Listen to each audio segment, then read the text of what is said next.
You know, I think people should just really focus on just being happy that people are happy.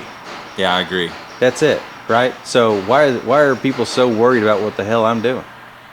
Like, if I'm having fun and I'm happy and I'm enjoying everything I've got going on, I feel like that should be the focal point. Like, why aren't they just happy I'm happy? Like, I'm happy when somebody else succeeds and they're doing everything else. Why do you want to nitpick and be the a-hole on the YouTube channel just because things aren't going the way you want them to go? Yeah. I'm sorry I'm not talking about cars enough, right? But right now, last time I looked, this is my YouTube channel. Yeah. I mean, don't you agree? It's my channel, right? 100%. This is my channel. And right now, I'm excited about this. And if you want, you know, maybe you can just watch the clips or whatever, and we'll just put up, this is a UTV episode. And that way they don't have to click on it or comment on it. Because I don't want to see that shit. I blocked that dude. Because there ain't no reason to get on there and talk that much trash. So I'm glad he's gone. If he's that unhappy with whatever he's got going on, or he thinks I should be doing something else, he can just go stay over there. Go get on somebody else's channel, man. You know, I don't want to hear that stuff. Nobody else here wants to hear it. We're all trying to have a good time and enjoy ourselves, so just keep your negativity elsewhere, please. I appreciate it. Nothing but if good you ain't got vibes. nothing nice to say, just unsubscribe. Subscribers don't matter to me. I don't care if I've got 2 million or 200. If you don't like what we're doing, the button is unsubscribe just as it is subscribe. Move so along. You're more than welcome just to move on down the road. We're here to have a good time. If you don't want to be a part of that, skedaddle.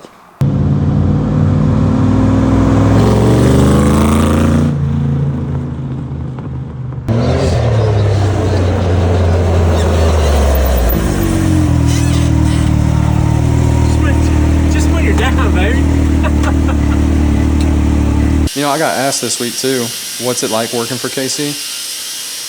And let me just show y'all the little practical joke he's playing on us right now. So, we ran out of forks in our kitchen area probably last week, and nobody told KC that we were out until he found out when he went to go try to grab one. So, he played a little practical joke on us and went ahead and ordered some forks for us. So, our nifty go fork yourself bucket. Uh-huh. Chopsticks and toothpicks. That's the forks he ordered us for our kitchen.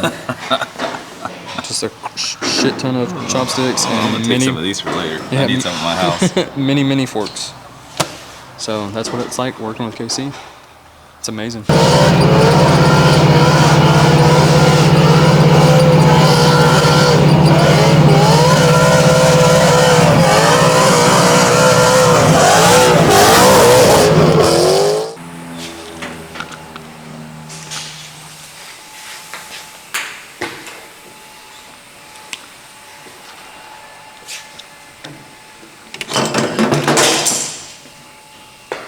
Looking sharp. Are we live action? We are live. What is Turtle Man? Live action. This week on Casey's Paint Shop. Last week we were doing seams. Let's not look at this one a little. Knocked out some of the seams in the front by the windows, rear quarters. Got the deck lid actually fitting pretty nice. Opening and shutting nice. So weather stripping is in. And now we are done with one side with a perfect 3/16 gap. Now to do the other side. And this has been an all week thing. So that's my short and sweet. Wow. Unless you have questions. No, you said, I don't think last week you had done these. This is another leaded seam that you said? Yes, sir. We had to strip back the filler and everything else, melt some lead out. I can send you some pictures for some bead rolls if you'd like.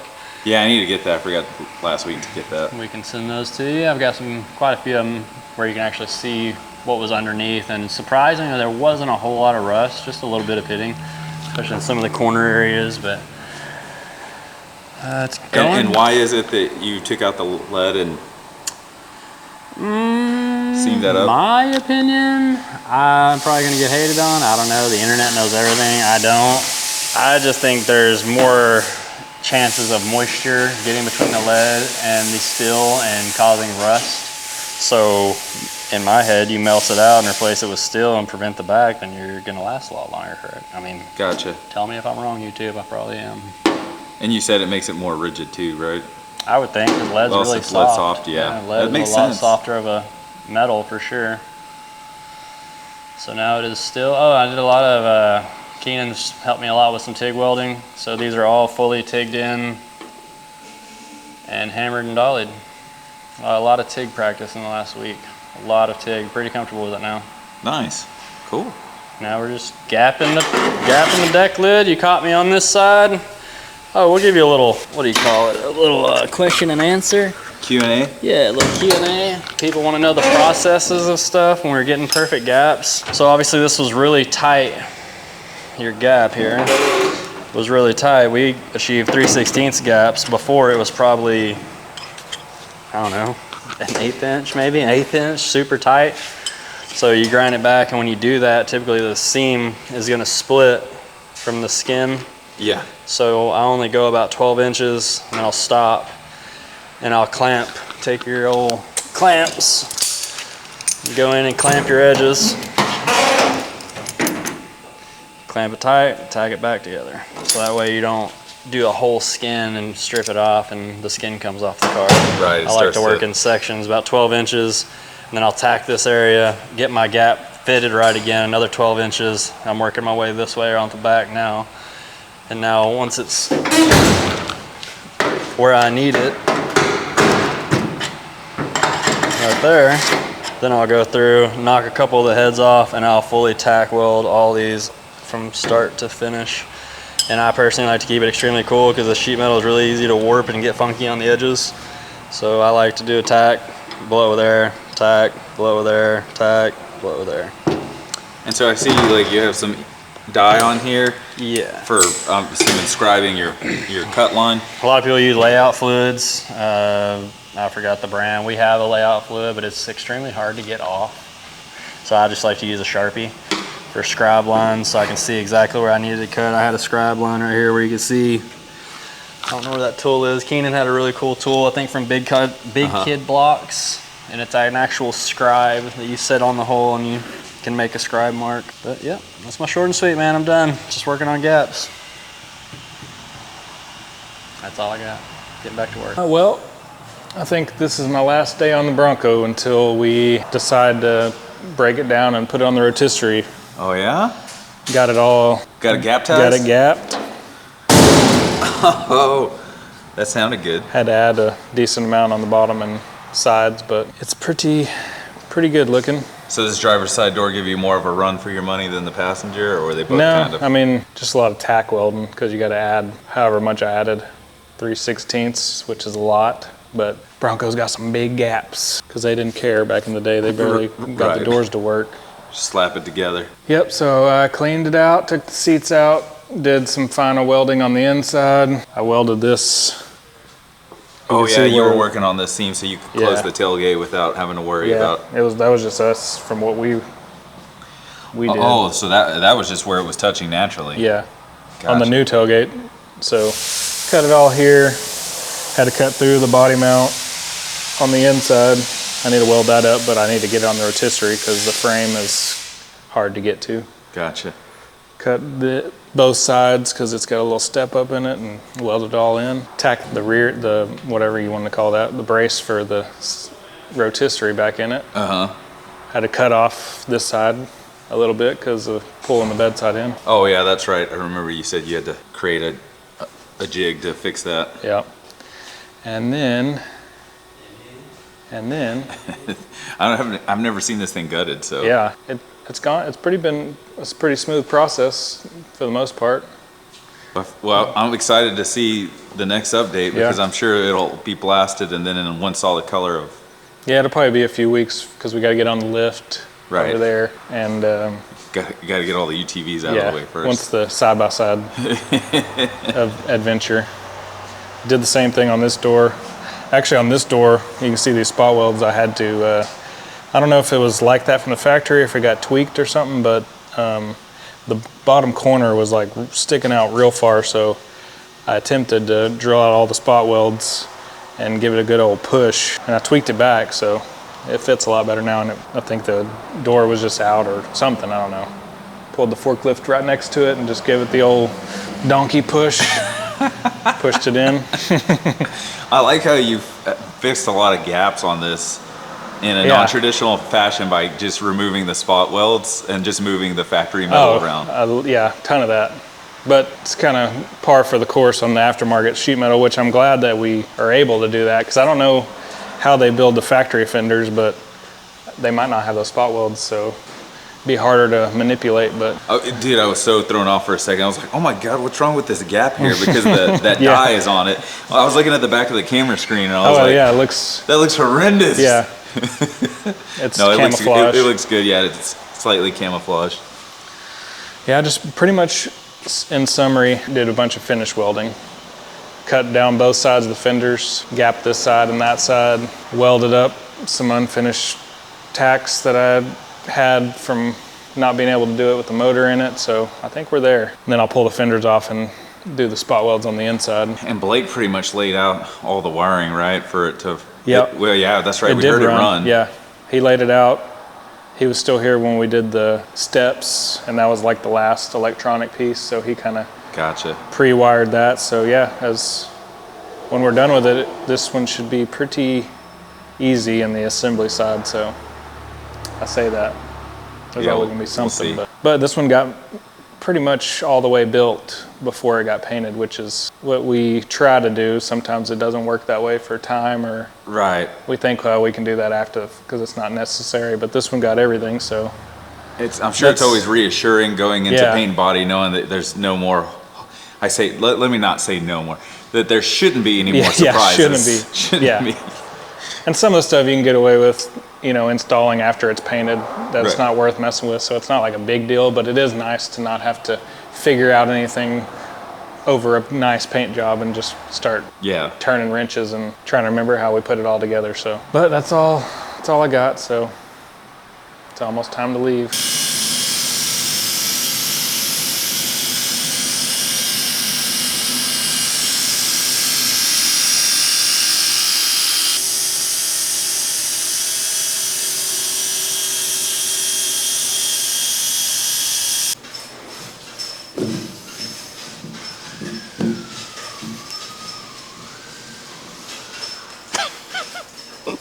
That's so awkward, dude. Is it because This- I'm just like tippy-toeing around with the camera? Yeah. I don't even say anything. You don't even know when I'm recording.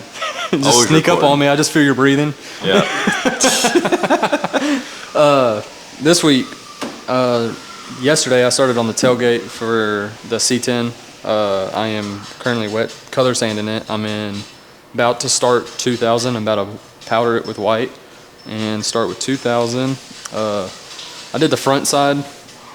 I kind of messed up, but it's nothing that like damage wise. I did the front side in 600 first. Uh-huh. So the front is in 600, and then I went ahead and flipped it over, went ahead and just knocked out the back first. So I'm in 2000 on this now. And then, yeah, I would show you the razor parts, but I know Casey's probably itching to show you that color. So Yeah. I don't know if you've seen it yet or not. I did get to see it. Yeah, and so pretty much that's what me and Nick did. I wasn't here Monday, but he wet sanded razor parts all day Monday. Me and him wet sanded razor parts all day Tuesday, and then we cleaned them on Wednesday morning. Yeah, And the only hint I'll give is that, so last week he did talk about, or the video that popped up today, since we're always a week off or whatever, it's a whole different color. it is a different color, which Yeah. I didn't know if you knew that or not. Well, this is actually the third color. Oh, really? Yeah, so he sprayed it. He didn't like a color. So he talked about a color, changed his mind on that. Completely different hue. Then he painted a color on all the parts, and then after 2 coats, he didn't really like how it was turning out. Yeah, he told me it wasn't good coverage. Yeah, And he and- couldn't get any more. And so And then he told me he was driving on the highway and he happened to see a vehicle with this color. You know what? I'm just Yeah. gonna Yeah. cut this part out. I'm gonna let him tell yeah, it. just let him. And then, yeah, it's pretty much razor parts, and I'm starting to color sand this. So this week for me, trying to get ready to go to the dunes. So last week we told y'all about that we're gonna go to the dunes, which is this week, we'll have already gone by the time y'all see this video. But we're leaving on the 10th. Just about got mine ready to go. Steve's got his ready to go. He's just tightened up some suspension pieces now. Todd on his, he was gonna go. We've got it all ready to go except for an oil change. But he has tweaked his back somehow or another. So today he sent me a picture of him getting acupuncture. So he's not going to go with it. He's not going to take a chance on. He needs to work on some mobility exercises. I told him. I mean, something, right? I mean, sucks. He was excited to go too, but That's is a what it is. bummer. So mine has escalated, like I've said before. You know, originally we were just going to paint the doors and a couple pieces of plastic. We ended up smoothing out all the plastic on it, getting all this knocked out. All the powder cuff stuff came back from R&P Motorsports and Coatings. They did a fantastic job on the control arms. We added in this gusset on these lower control arms. I wasn't really ready to spend the money on control arms yet. So they buy this gusset plate, which they call kind of like a taco kit.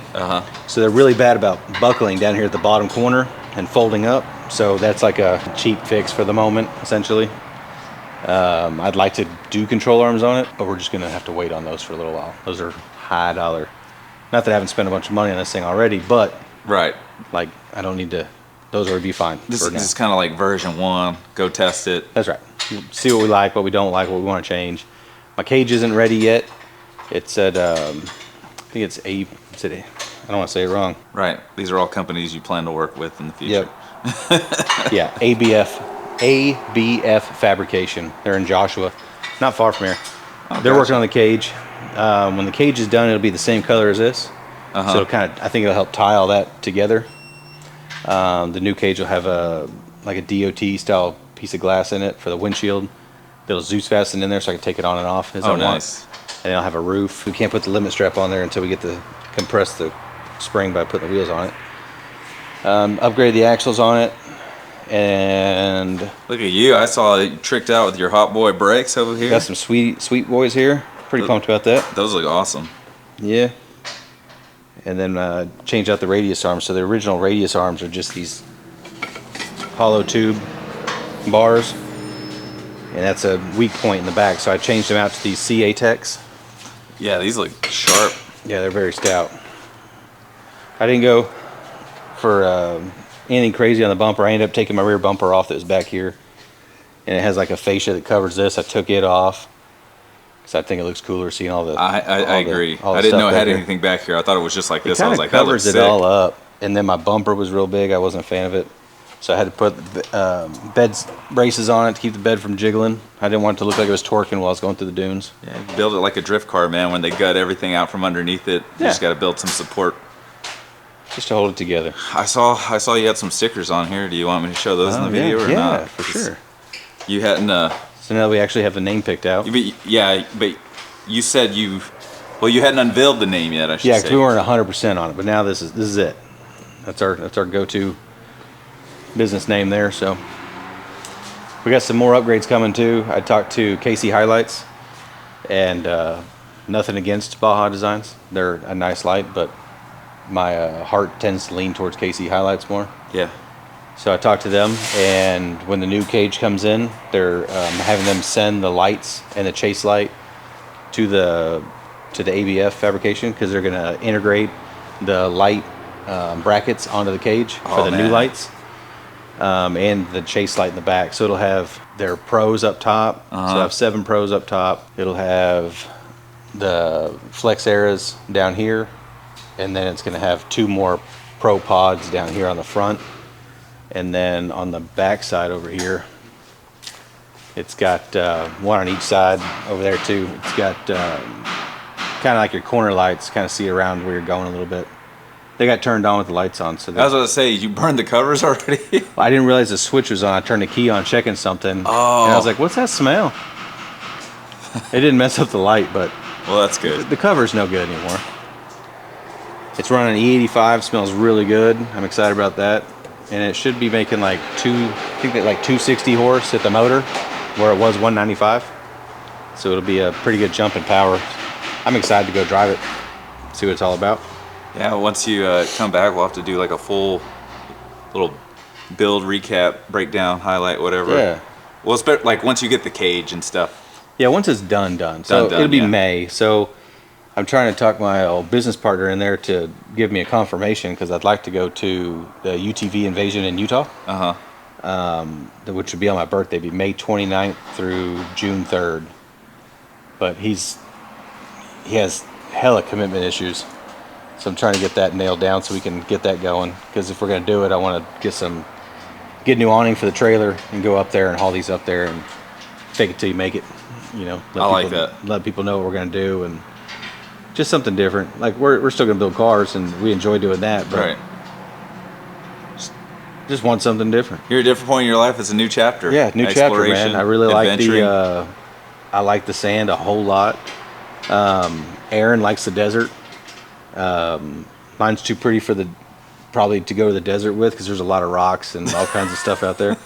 But I like the dunes a lot. I like the speed and the fast, and it's not as hard on your vehicle as the desert is. But I haven't been to the desert yet. I might end up liking it more than the dunes if we ever get out there. Well, this one can still be a dune princess, and you'll just have to build a new one for the See, desert. then you just get one and don't do anything to it. Just Yeah. build it to be a tank. Just build one of essentially. those King of the Hammer Ultra, Yeah, whatever. Exactly.